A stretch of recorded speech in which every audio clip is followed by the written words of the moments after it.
Good morning, my name is Elise and I'm totally obsessed with my luxury garden. Come along and garden with me today. In the video this morning, I'm showing you my best tips and tricks for a basic compost recipe. Might seem daunting at first, but it's a great and easy way to keep food scraps and green garden waste out of landfills. Additionally, compost can be super expensive. It's at least $10 a bag at our garden center, so I'm doing this as a way to reduce cost in spring.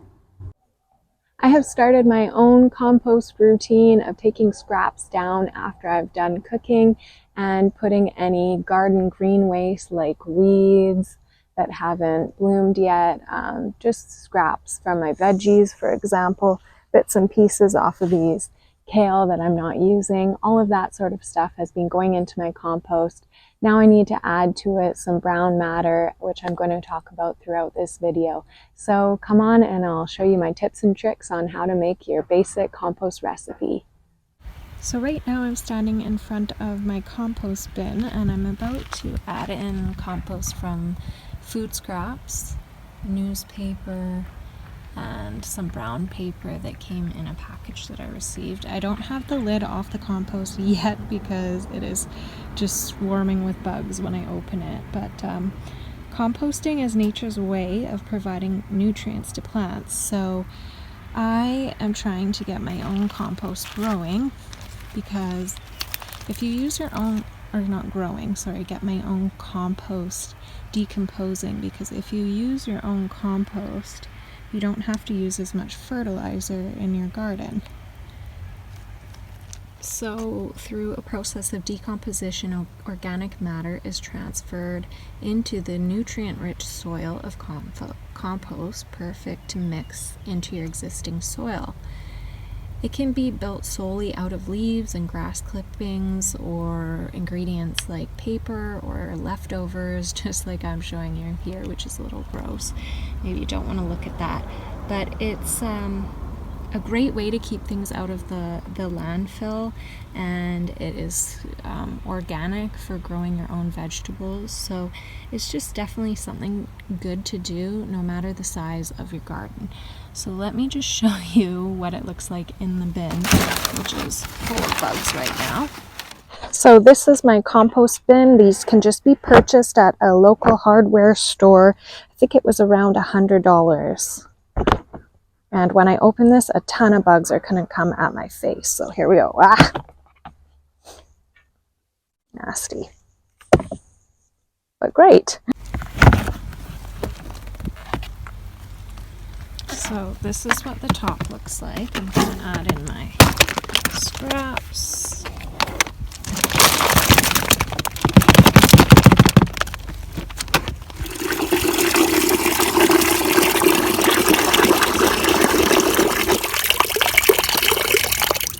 I always add in a bucket of water just to clean the bucket, and also to add moisture into here because that helps it decompose. We don't get a lot of rainwater.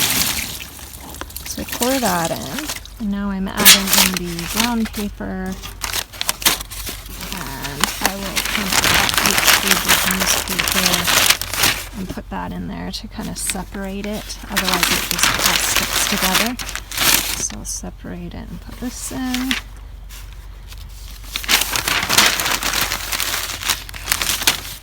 So you can stir it up if you want to speed up the process, or you can just leave it. And then what I'll do when I need to use it is I open up this part here and I scoop out the bottom, which has been decomposing for a lot longer. I just add to the top as I go with my food scraps and newspaper. And something that's missing from mine is a lot of brown matter. I mostly have green matter. So now that it is fall, I'm going to have brown leaves that have fallen, and I'll add those in, and that will be really helpful to making better compost, because it's not going to work with just green matter. You need a combination. So you can, of course, buy your own compost. This is the compost I usually top up my garden and plants with. It's organic sea soil, organic compost. It's really good stuff and breaks up clay. Great for vegetables. But I am starting to make my own compost just to reduce cost, because one bag of this, which is 35 pounds, is $10. So it does add up when you have to put 5 of these into a vegetable bed. That's $50 per vegetable bed. So it's just going to save me some money to make my own. So a few other tips about making your own compost. It does take 6 months to a year to produce soil through composting, so it does take time. So you can use purchased compost like this in the meantime while you're waiting. You can speed up the process a bit by regularly mixing the compost to allow air and rain into the pile. I usually add water like I just showed you because we don't get a ton of rainwater. You can add water periodically when it's dry, and that will help it along. By putting the hose in there, it will just encourage natural fibers to break down. So some other stuff you can add into your own compost are ashes from a fireplace, coffee grounds, eggshells, hair, lint from the dryer, manure, any food scraps, any old plants that have died off, like this can go into my compost. These cucumbers have died off in the cooler weather, so these are going to go in. My beans, when I take down all this stuff, it's going to go into the compost, and that's considered green matter.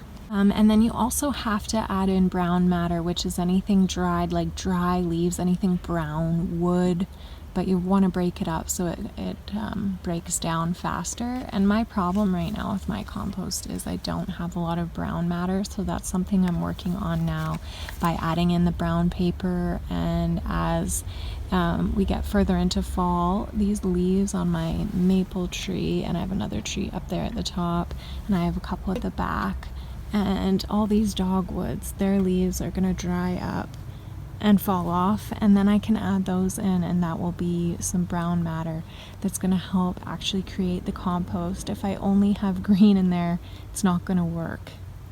So I just want to show you this chart that I kind of use as a guide for my compost pile. So we want 2 parts brown to 1 part green. As I mentioned, I'm mostly using green right now, which is good, but obviously it keeps all that green stuff out of the landfill, but I need more brown material to make this compost actually work, because we want 2 parts carbon to 1 part nitrogen. So the brown are the carbon materials, like I was saying, I'm going to put in dry leaves.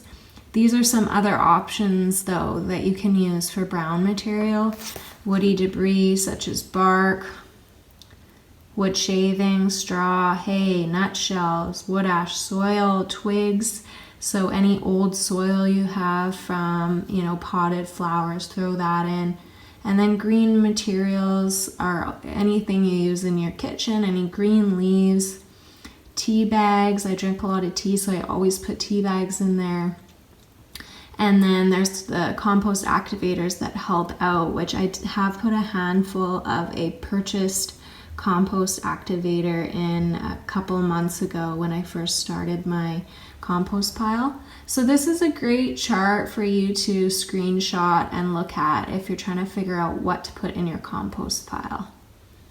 Ideally, you want to layer this stuff, so you want to kind of go green, brown, green, brown, green, brown, like this image in this book I'm looking at. So that's a helpful shot to kind of show you from a side view what you want it to look like. Now, I definitely don't follow this exactly. I go based on what we're eating, and I just put food in there as we're done with it. I'm gonna put leaves in there as I have them available. I put grass clippings in there as when we cut the grass. So I'm not following this systematically, so that may mean my compost takes longer or isn't breaking down perfectly, but that's okay for me because I top up with the purchased stuff anyhow.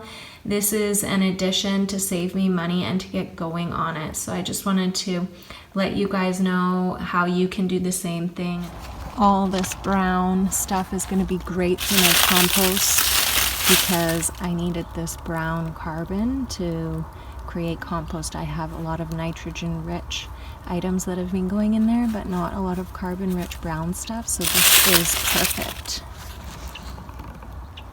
Got all this brown stuff added in here and it's almost completely full. It's going to shrink down though over the next couple of days, and then I'll have room to add in even more because I'm starting all this garden takedown. So this is awesome for my compost. I hope this will help you out and inspire you. Look at all these bugs swarming around me because my compost is right next to me. If you've made it to the end of this video, thank you so much. I hope it inspires you to get started on creating your own compost so that we can all do our part to keep some important items out of the landfill. Have a great day and happy gardening.